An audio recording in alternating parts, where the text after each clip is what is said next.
نہیں وہ بات تو درست ہے، جی مگر مقصد یہ ہے کہ کوئی فائدہ لینے والا نہیں ہے، اور جتنا میں نے ان کو سپورٹ کیا ہے، جتنا میں نے ان کے لیے کیا ہے، وہ کوئی بھی میرے لیے مانا نہیں، اور جو اس فیلنگ سے گزرتا ہے اسے پتا ہے کہ یہ کتنی بڑی فیلنگس ہے۔ جی اگر میں یہ صرف میں فیملی نہیں، میں اپنے خاندان میں بھی اس مانا میں ہوں، اس پوزیشن میں ہوں کہ میں جی کر سکتا ہوں ہر چیز، ٹھیک اگر میں کر کوئی رلائے کرے۔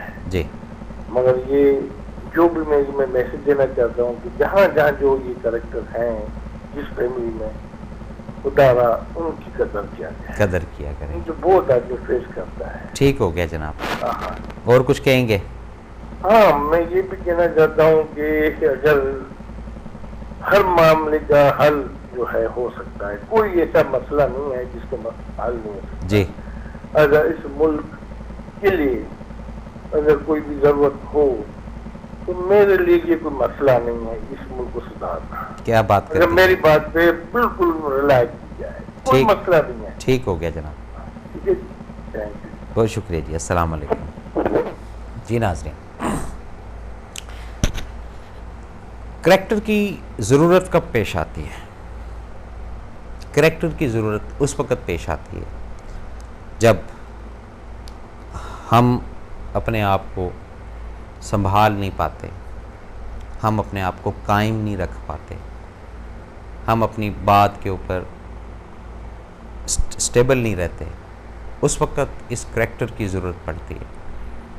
یہ سپورٹنگ کریکٹر ہوتا ہے، ان کے منہ سے نکلے ہوئے لفظ ان کے خود کے بنائے ہوئے نہیں ہوتے ہیں، حالات کے تحت رب ان کی زبان سے وہ لفظ کی ادائیگی کرواتا ہے، جس سے 4 بچے ہیں خواہ اس عورت کے یا مرد کے، وہ ایک دم سٹینڈ ہو جاتے ہیں کہ ٹھیک ہے جی، جو آپ نے کہہ دیا اسی طرح ہوگا۔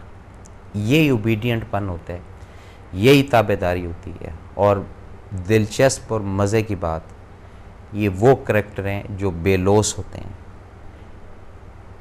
انہوں نے کمپنسیشن یا انہوں نے اجر یا ریوارڈ یہ میرے جیسے انسانوں سے نہیں لینا ہوتا ہے، یہ رب سے لیتے ہیں ریوارڈ اس کا۔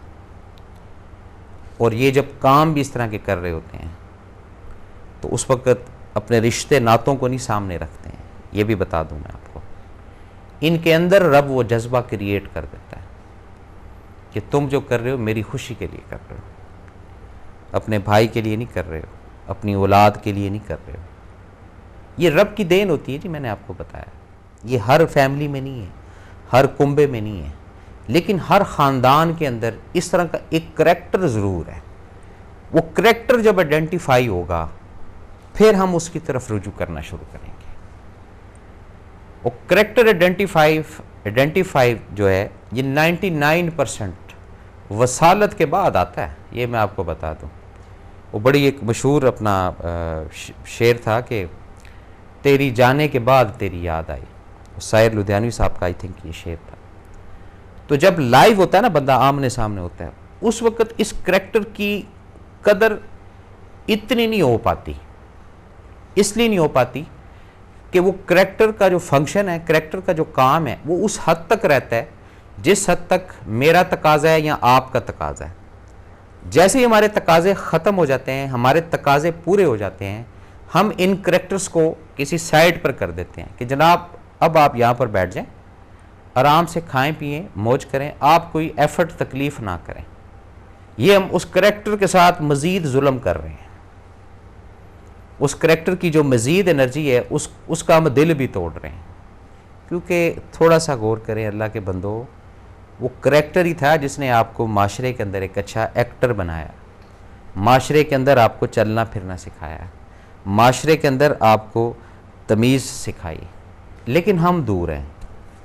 ہم اس لیے دور ہیں، ہم جناب بہت بڑے ہو چکے ہیں، بڑے پھنے خواہ ہو چکے ہیں، بڑا ہم نے جناب PhD کر لی، CSSP پتہ نہیں کیا کیا چیزیں ہوتی ہیں وہ سب کر لی، اب ہمیں ان کریکٹرز کی ضرورت نہیں ہے۔ یہ ہماری مینٹالٹی ہے، یہ صرف ہماری سوچ رہ گئی، اور جب در حقیقت ہم ان کریکٹرز کی ایک ایک بات کو لے کر چلیں گے پھر ہمیں علم ہوگا کہ واقعی یہ کریکٹر تھے، اسپیشل لوگ تھے، کوئی ایسے کوئی عام فہم لوگ نہیں تھے۔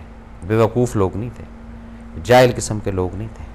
لیکن میں پھر بتا رہا ہوں، پھر آپ کو وضاحت کرتا جاؤں، پھر کلیئر کرتا جاؤں، یہ رشتوں سے ہٹ کر بھی کریکٹر ہے. اس چیز کو آپ سمجھیے گا ضرور، اس نظریے کو بھی سمجھیے گا ضرور. ہم نہیں سمجھتے، ہم کہتے نہیں یہ بس ادھر تک ہی، یہ یہیں رہنا چاہیے، یہاں تک کی اس کی نیڈ ہے، اس کے آگے نہیں ہے، اس کے آگے پھر پتہ نہیں کس کی نیڈ ہے. تو زندگی میں کریکٹر کا اخذ ہو جانا، سمجھ لیجئے گا رب نے خاص فضل کیا آپ کو، خاص انعام سے نوازا آپ کو، خاص عنایت رب نے آپ کے اوپر کر دی، جن کو شناخت ہو گئی کہ ابھی بھی ان کے ارد گرد اس طرح کے کریکٹر موجود ہیں اور حیات ہیں، جن کے حیات ہیں کریکٹرز. سبحان اللہ جی، ان کے لیے تو کچھ اور ہی معاملہ ہے نا، کیونکہ وہ اگر آج سروائیو کر رہے ہیں تو وہ ایک حیات کورسپونڈنٹ، ایک حیات پیچھے بنڈل دعاؤں کا وہ چل رہا ہوتا ہے. وہ پتہ کب پتہ چلتا ہے بندے کو؟ جب وہ بنڈل اور بندے کے اندر گیپ آنا شروع ہو جاتا ہے. جیسے یہ بندہ ہے اور یہ دعاؤں کا اثر چل رہا ہے بندے کو آگے لے جانے کے لیے. اب جب یہ دعا کرنا یا کرنے والی نہیں رہتے، پھر اکیلا ہو جاتا ہے بندہ، پھر اس کی آنکھ کھلتی ہے، اس وقت اس کی آنکھ کھلتی ہے.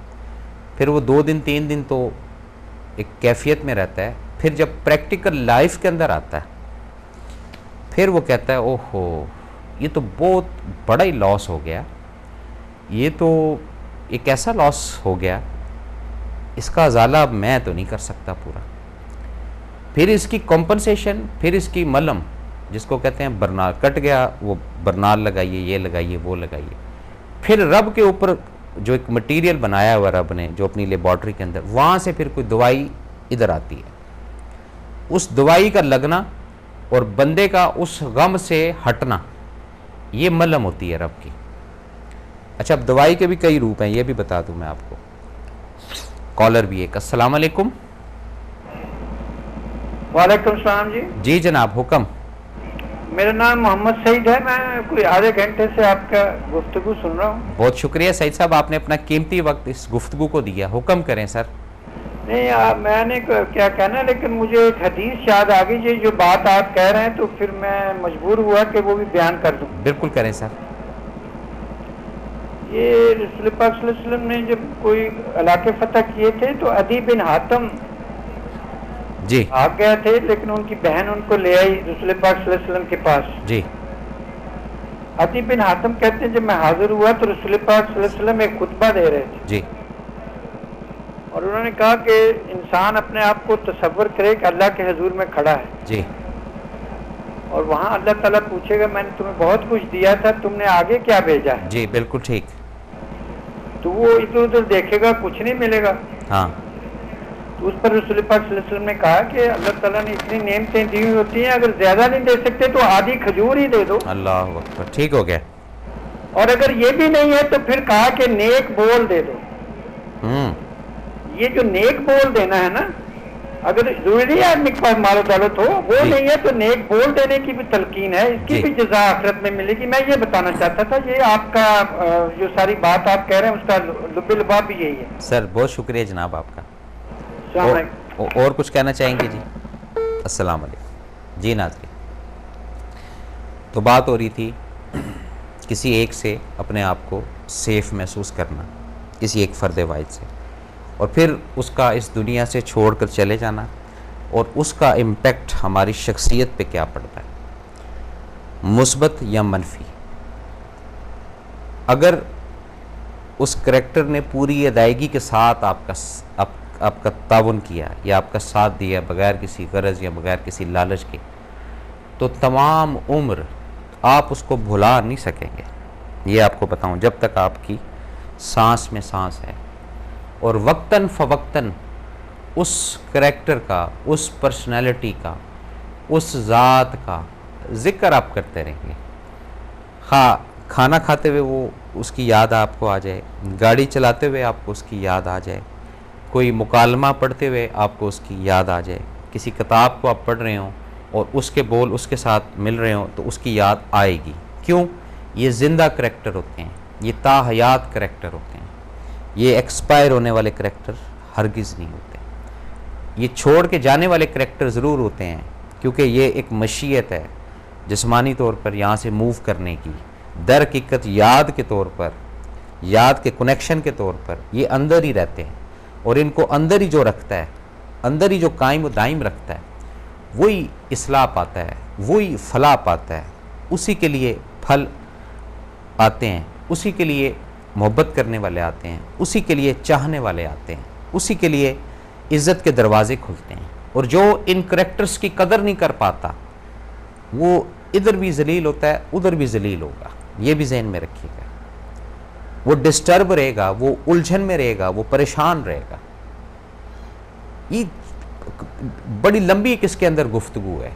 یہ ایک ٹاپک یا ایک 10 منٹ یا آدھا گھنٹہ یا 1 گھنٹے کی بات نہیں ہے کہ جی بس آدھا گھنٹہ بول کے یا 1 گھنٹہ بول کے اس بات کو یہیں ختم کر دیں. نہیں، اس کی ونڈوز ہوتی ہیں جو ایکسٹینشنز ہیں، وہ جب کھلتی ہیں پھر تاریں نکلتی ہیں اندر سے. بعض دفعہ آپ تار کھول کے دیکھیں نا، اس کے اندر 3 تاریں ہوتی ہیں. اتفاق سے ایک دفعہ ایک کام کے سلسلے میں ایک تار کو ویسے فارغ ہی بیٹھا ہوا تو کھولنا شروع کیا تو اس کے اندر آپ یقین نہیں کریں گے کوئی میرے خیال 35-40 قسم کی اس وائر کے اندر چھوٹی چھوٹی وائریں تھیں.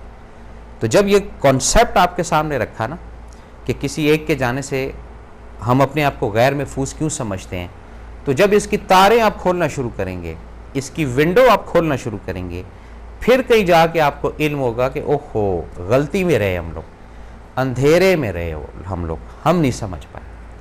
اور جن کے کریکٹر یہ زندہ ہیں، حیات ہیں، ان سے ریکویسٹ ہے پروٹوکول دیں، عزت کریں ان کی. ادھر سے کوئی بید بھی نہ ہو پائے. ان کا عمل ان کے ساتھ، وہ جو بھی آپ کے ساتھ کر دیں، چلیں ٹھیک ہے، دیا ہوا، نوازا ہوا، سکھایا ہوا انہی کا سب کچھ. اوائڈ کرنا چاہیے، سمجھنا چاہیے، رجسٹرڈ کرنا چاہیے.